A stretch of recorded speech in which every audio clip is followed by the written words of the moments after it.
never told you guys how I lost my mom. I was 6 years old. Yeah, I think so. I was 6 years old. In the year 2000. No. Yo, what's up guys? This is 2MBILI, the African Prince of Comedy. Welcome to my story since 93. Yeah, so since 93, people have tried to get to know. They just want to know who is this 2MBILI guy. Like, watu wanatakaga tu kujua. Everywhere I go, people just ask me, who are you? Who are you, 2MBILI? Who are you? Yeah, so that's when I decided to do this series. Is like a biography, just to let people know about me. Yeah, since I was born. That's why I call it since 93. So each and every Thursday, since it's like a TBT, I'll be sharing stories about me.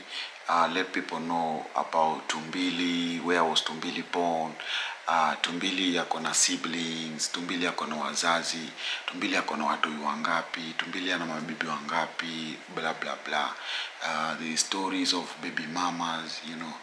So am I dating or not, which schools I attended, what kind of results I got, what else. So many questions people have been asking. Yeah, everywhere I go, like how old am I? Yeah, so yeah. And who really is 2MBILI? And that's why we have since 93. Yeah, so each and every Thursday I'll be dropping an episode of since 93, just to get to know about 2MBILI. Yeah, so but right about now, just like an intro, first I want to say this series, because me, I'm a person who is always standing by truth. I'll try to be like 99.9% sincere, honest in this show since 93. Yeah, ile percentage ingine nyimebaki manzeni ya maybe security reasons. What else? Ni nini ingine naweza fanya niwadanganye? I don't think so. Maybe just something like security, like too much information about 2MBILI. Yeah, like damn it. Yeah, so my hobbies, my career, what I wanted to be when I was like growing up, most of them I'll be coming with proofs. You know, sometimes I say I got an A minor and people are like, yo, uongo. I got a B plus, yo, uongo. I taught maths in high school. When I was still in high school, people say ni uongo. I taught Form 4 maths, guys. Form 4, like the whole, the whole syllabus. Yeah, so I'll look for maybe a few guys who will come and testify. Some are doing big courses at the University of Nairobi. Some are in KU. Some are in, different universities. What else? Yeah, I'll try visit my former schools for clarifications. What else? Yeah, like me growing up, losing my mom at the age of 6. I think I'm the only kid who still has the documents. I think so. Yeah, the documents. My mom's birth certificate, my mom's death certificate from the year 2000. I lost my mom in the year 2000. Yeah, so to start with, guys, just an intro about me. Just an intro about me for the people who don't know who 2MBILI is. 2MBILI, first of all, my name is Duncan Odur Onyango Way. January 10th, 1993. That's the year I was born. According to my dad, he told me the reason why I'm called Odur, first of all, is because my grandfather is called Odur. Yeah, Odur is like I was born past midnight, I think. Odur, dear Odur ni katikati ya usiku. For the Luos who are in the house, Diero Duor. Like right now it's Diero Duor. Like right now it's 2 a.m. Yeah, 2 a.m. Dear Odur. So me, I was born Dear Odur. Hey, Duncan. I don't know where they got Duncan mean. I don't look like a Duncan. Okay, I love that name because Duncan Dur. Yani I can do. Yeah, you know, Duncan Dur. Yeah. So Onyango. Onyango is my surname. My dad is called Onyango. So I'm a second born out of my mom had 4 sons only. I think she lost her kid before our last born, who is currently right now. We used to have a brother who was, I think, was supposed to be the 4th born. We lost him barely a week when he was born. He was called Clinton Ochieng. Clinton was born like on a Friday and died on a Thursday, manzi. Yeah. So RIP to that guy, man. Yeah, we never lived to see him because he was like 5 days old. My brother Charles Otieno was born. He's like a born 90. Yeah, he was born in 90. Ameniacha na miaka 3. Then I came. Later, my brother Kevin came. Kevo was born in 95. Then my brother Clinton, I don't know which year, but my younger brother was born in 99. Yeah, 99. Because I remember my mom died when the guy was barely a year old. Yeah. So I lost my mom. You know, the story, I've never told you guys how I lost my mom. I was 6 years old. Yeah, I think so. I was 6 years old. In the year 2000, you know, me and my mom, we were so close. She was this overprotective mother. Like, huwezi insult tu mtoi wake hivyo hivyo yani, na akakuacha ati wewe ukaenda tu yani, unaget. She used to knock doors. I used to, you know, I remember everything like it was yesterday, guys. This is in 2000. The year is 2000. 2090 is there. My mom used to knock doors za majirani, manzi. Nani amechokoza mtoto wangu? You see, she was so protective. But again, she was that woman who you could never mess with. Like, hata we ni mtoi wake na umemess. My mom used to beat us. Usipolala na pia ukilala unachapwa. Those people who know, like 90s kids and 80s kids know. Ukilala mchana, usipolala mchana ulikuwa unachapwa. Unaona, unachapwa unalala mchana. So that wakati wa food inatayarishwa, you don't get yourself sleeping. Na tena ukilala ile time ya nini before ukule ulikuwa unachapwa. And my mom was a very strict disciplinarian, manzi. I remember kuna time aliwaipiga bro, manzi, akamvunja mkono. And you know how I lost my mom. My mom who had breast cancer, and the doctors told her that she's like, kuna time nikikumbuka hapo mwisho, she was told that haizi maliza wiki moja, you know, haizi maliza wiki. And it was so painful. Like, she was so disturbed. I could see her. I was 6. She was so disturbed, manzi. She was so much disturbed. My mom was called Consolata Adhiambo. Yeah, R.I.P. Consolata Adhiambo Onyango. So coincidence is that her father was called Onyango and her husband was also called Onyango. So you don't know if the Onyango she was using was for the parent ama ilikuwa ya bwanake, you see. My mom died when she was 28. 28? I think so, I was told. Yeah, she was 28 at the time. She was dying.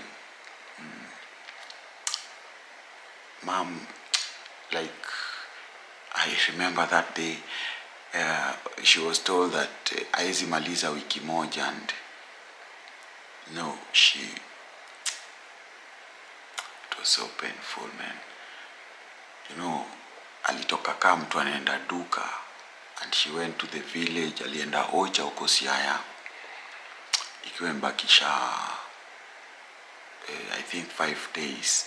No, she went 3 days. Ikiwa mbakisha 3 days, and she left my younger bro, who was still being breastfed. The boy was barely a year old. He's called Victor. For real, that guy is a Victor, cause this guy was raised without matiti, manzi. Cause mom already had a breast cancer. Naambia mimi ndo nilinyonya sana, like hakuna mzee alienjoy matiti ya madhe ni mimi. Yeah, cause I don't know. Yeah, but so mom went to the village. 2 days later, calls. In 2000 there were no calls, but again, my dad used to have this simu flani ilikuwa gana ka aerial ya Siemens in 2000. So simu flani ya Siemens, I remember very well. Ilikuwa tunaenda kununua voucher, ile inaprintiwa.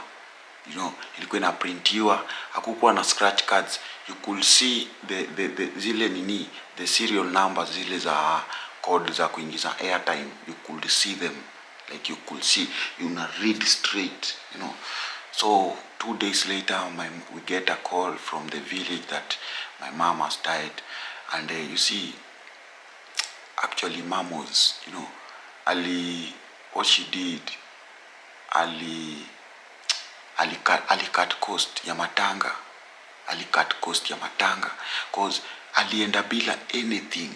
Hakubeba hata bag, hakubeba mtoi, alituacha tu hivyo. She used to do knitting, she used to knit. Alikuwa ana hobby flani ya knit vitamba za viti. We still have those vitamba zake zenye alikuwa anashonanga. We have them in Kisumu. So she goes to the village without anything, kama tu mzee anaenda duka. Yeah, and 2 days later she was pronounced dead. Ilitukatia cost, cause we were still young. We were living in Nakuru. And we went for the burial. Like, my brothers didn't know what was happening. The other brother was young, Vicky was young, Kevo was young, Chalo was young, Mia was young. But again, I was trying to follow up on what was happening, because I was 6, the age of my son Levian, So I was like, what's happening? Like, we were just seeing watu wanakuja kwa boma wanalia. Some of my grandmothers wanakuja wanafungua sanduku. The Luo grandmothers, kuna design wao huanza kuchuna wanachuna, wanacheka mpaka like wanamwambia bado ni mrembo, bado ni mrembo. So they used to do that. My grandmothers, they used to come to the homestead. They're like, Koni podi sijui nini podi. They used to call her Koni. So Nyaboro, she was called. Okay, for Nyaboro is like indicates where she was coming from. So she was Nyaboro. Kisikiaga mtu anaitwa Nyaboro, they come from the same place, but her real names were Consolata Adhiambo. So she was lying there. We were like, we don't know what was happening. I came to realize later in the years that actually what was happening back, it was my mother who had died. It was so painful, guys. It just kicked in. I think I was in class 2. I don't know, class 2 or class 1, something like that. So we buried my mom. Tumepigwa masuti black and white. My mom used to dress us tunakaa the same. My mom used to dress like kila nguo, like Christmases were Christmases. Sikai za sahi. I don't even celebrate Christmas with my kids, because I feel like it just reminds me mahali mbali sana, So I'm like, tumepigwa hapo bow tie, trouser black. Actually zilikuwa suti, sasa tumezipiga bila koti, because I think that time kulikuwa na joto in the village. Yeah. So my mom is right there, buried, all my aunties are there, my dad is there, nini, We don't know what was happening. Kidogo, a week later, because my mom died when we were still on for school. Hatukuwa tumefunga, so we were given tulipewa space ya 2 weeks ya kuzika mother. I can't remember well, but I remember a whole week we didn't go to school because we were still in the village. We went back to Nax. I went back to school. I didn't know what was happening. I was still young. Yeah. We didn't cry because we were still young. We didn't know. It hit me that I had lost my mom years later. When I was growing up, inanihit like those things that were happening back in the village, R.I.P. So it was so painful. But again, back to the things. My dad, we were still young. He was busy with work. He had to get someone for us, That's when my dad had to remarry. He remarried, I don't know, it was like a month or 2 months later. That's a story I'll give you in future. Yeah. So I go on with school, finished. Manze mimi nimeraisiwa na stepmother wangapi. Since my mother died, nimekiona mingi. This is since 93, guys. Yani story ni moto. Inawaguzishia tu. I've been raised with 3 stepmothers, 3 stepmothers. Yeah, I think, if I'm not wrong, since my mother died. Before my mother died, my dad only had one woman. But later when she died,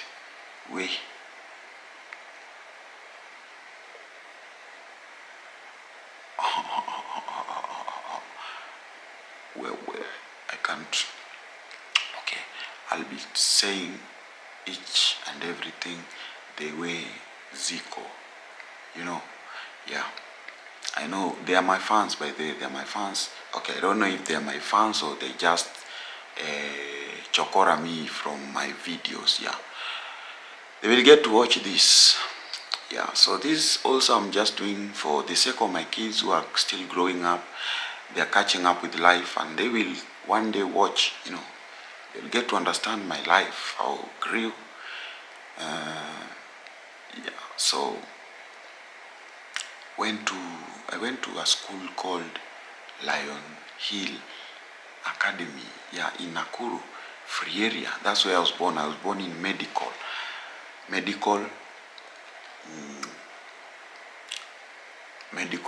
the Rift Valley General Hospital. That's where I was born.